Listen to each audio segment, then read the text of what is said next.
The steady flow of refugees into Bangladesh has come to a sudden halt at this main crossing. They're holding thousands in limbo, many starving and desperate. Lisa, the search for survivors has not stopped. This 10-story apartment building reduced to rubble. Volunteers and firefighters making a human chain, removing debris one at a time, believing underneath all that rubble are 40 survivors. The judge's ruling was based on a precedent-setting Supreme Court case from 2016, known as the Jordan decision, which sets strict time limits for bringing cases to trial. Well, just to give you an idea of the magnitude of what they're working with, this was a 9-story apartment building where hundreds of families were living. Here at Akman, CTV W5. For decades, children were taken away from their families by the Ontario government, placed in training schools where it's been documented that there's been systematic sexual and physical abuse. When is this government going to apologize broadly to those children for what happened to them, and maybe some compensation? Well, our government would violently denounce any kind of violence against children. To understand the extent of the impact of these farms, we decided to go and look underwater for ourselves.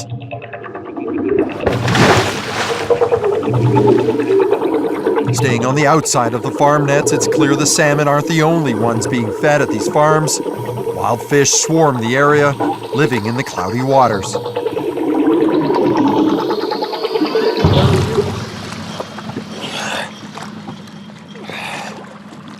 Now, it was clear when you got down there. There are tons of wild fish feeding on whatever they're feeding these salmon. There's also fecal matter. Thick, thick, thick. You can barely see 3 or 4 feet in front of you.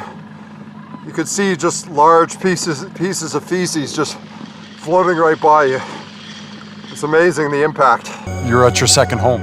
You're back at home in Russia. This is strange, yeah, but it has grown on me like this. I feel like I've had over the last 2 years these 2 parallel lives going on, you know? Is it overstating it to say that basketball saved your life? I mean, I think you could say that. I think that it's a huge key.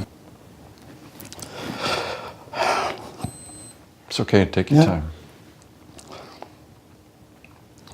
I couldn't tell my wife. But for Karen, her abuse was something she didn't talk about for years. What did it do to you to keep that inside? It messed me up. I had children. I lost my children. I couldn't take care of them. Needing to rest their divers and replenish the oxygen tanks in the cave, rescue efforts won't be starting until later today. Despite that, the goal is the same: get the 4 boys out and their coach by tomorrow. Welcome to CTV News Channel. I'm Peter Akman. There was a shocking development in Ontario today with the election campaign just a few days away. Kathleen Wynne admitting there's no chance after the ballots are counted that she will be premier.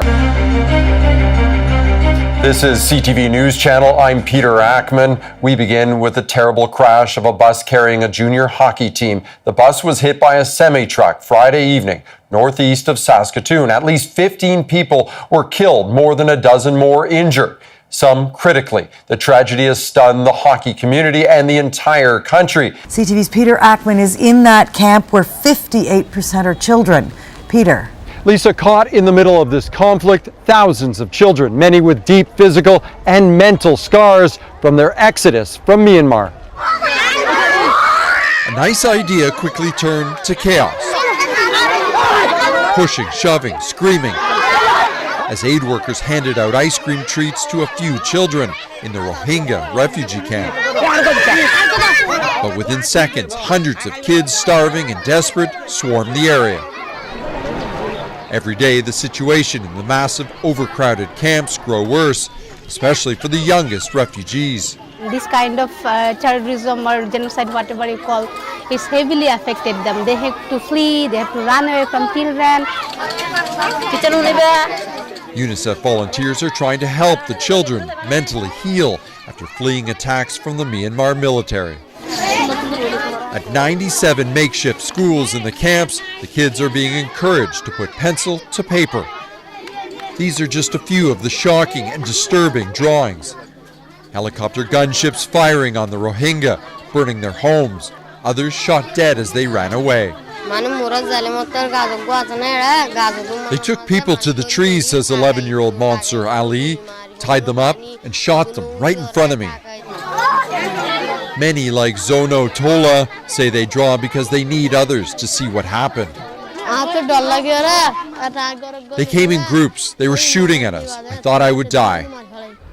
Coming back here. Also trying to connect with the kids, Ahmed Ullah. He was born in the Rohingya refugee camp 24 years ago, where he lived for over a decade. Nothing has been fixed, and people are acting like animals because they are hungry and for waters. People are going crazy here.